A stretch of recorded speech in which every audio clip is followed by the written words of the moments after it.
हाय, last time जो आपने gas stove bye किया था वो बहुत छोटा था साइज में, बहुत बड़े बर्तन नहीं आते थे और उसके जो पेन सपोर्ट्स थे वो बैंड हो जाते थे, उसके ऊपर से यूटेंसिल्स स्लिप होते थे। उसका ग्लास बहुत पतला था, उसके ग्लास पे, बर्नर्स पे, पूरे के पूरे मॉडल पे आपको ज्यादा वारंटी नहीं मिली थी।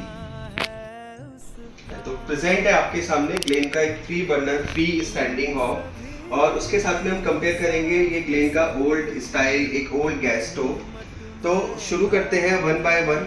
आप देखेंगे जो ये पुराना वाला मॉडल है, जैसे पहले भी वीडियो में डिस्कस हुआ है, ये बहुत छोटे साइज का मॉडल है।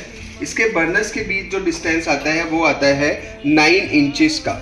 और जो हम नया मॉडल देखेंगे इसके बर्नर्स के बीच जो डिस्टेंस आता है वो आता है 12 इंचेस, यानी इसमें जो बर्नर्स के बीच डिस्टेंस है वो 3 इंचेस ज़्यादा है। अब ये 3 इंचेस बर्नर का डिस्टेंस ज़्यादा होने से आप यहाँ पे बड़े यूटेंसिल्स प्लेस कर सकते हैं। इस मॉडल में आप देखेंगे कि इसमें mild steel euro coated pane supports होते हैं, अगर ये गिरेंगे तो ये बैंड हो जाएंगे। दूसरा आप देखेंगे इसकी जो फिनिश है ये बहुत स्मूथ फिनिश होती है। स्मूथ फिनिश होने से बर्तन इस पे से फिसलते हैं, स्लिप करते हैं।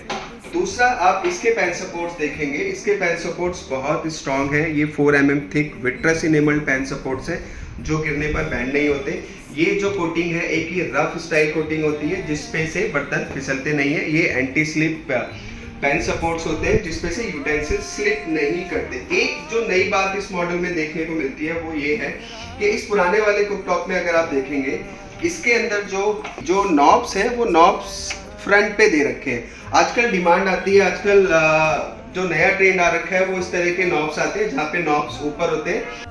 इसके नॉब्स ऊपर होने के साथ साथ हमें एक और बेनिफिट मिलता है कि जब आप इसका ऑटो इग्निशन यूज करते हैं तो उसमें अटैच इंटीग्रेटेड ऑटो इग्निशन होता है। आपको सिर्फ ये प्रेस करके टर्न कर देना है, आप देखेंगे ऑटो इग्निशन इसका काम करेगा। दूसरा क्या होता है, जो इस तरह के कुकटॉप होते हैं, इस तरह के गैस स्टोव होते हैं, इसमें यहाँ पे एक सेपरेट पुश बटन होता है। तो आपको नॉब पहले टर्न करना पड़ेगा और ये बटन प्रेस करना पड़ेगा। अब साथ में बर्नर का फर्क बताता हूँ कि इसमें जो पुराने गैस स्टोव है इसमें सैंड कास्टिंग ब्रास बर्नर आते हैं। जो ये नया फ्री स्टैंडिंग हॉब दे रखा है इसके अंदर जो बर्नर है वो फोर्ज ब्रास बर्नर है। फोर्ज ब्रास बर्नर पे 5 ईयर्स की वारंटी होती है, पुराने बर्नर पे 2 साल की वारंटी होती है। फोर्ज ब्रास बर्नर के अंदर कोई इम्प्योरिटीज नहीं होती, ज्यादा प्योर मटेरियल होता है, गैस कंजप्शन कम होती है, ज्यादा ब्लू फ्लेम देता है और आपके बर्तन काले नहीं करता, जो बेनिफिट्स आपको उस पुराने वाले सैंड कास्टिंग ब्रास बर्नर में नहीं मिलते। आखिरी में एक पॉइंट और डिस्कस करूंगा। इन दोनों के ग्लास थिकनेस वाइज देखने में सेम लगते हैं लेकिन दोनों में फर्क है। जो ये पुराना मॉडल है इसका ग्लास 6 mm है, जो ये नया हॉब है इसका ग्लास 8 mm है जो कि ज्यादा स्ट्रॉन्ग होता है।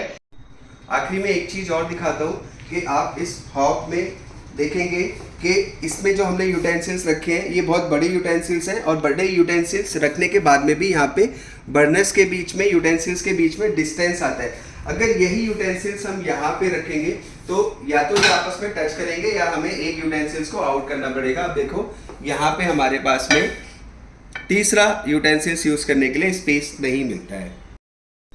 इस वीडियो के पार्ट 2 में हम आपको दिखाएंगे इस 3 बर्नर के साथ में एक 4 बर्नर रखे। आप देखेंगे कि वो 4 बर्नर होते हुए भी इस 3 बर्नर से ज्यादा स्पेशियस नहीं है। जितना बड़ा साइज इस 3 बर्नर का है उतना ही बड़ा उस 4 बर्नर का साइज होगा।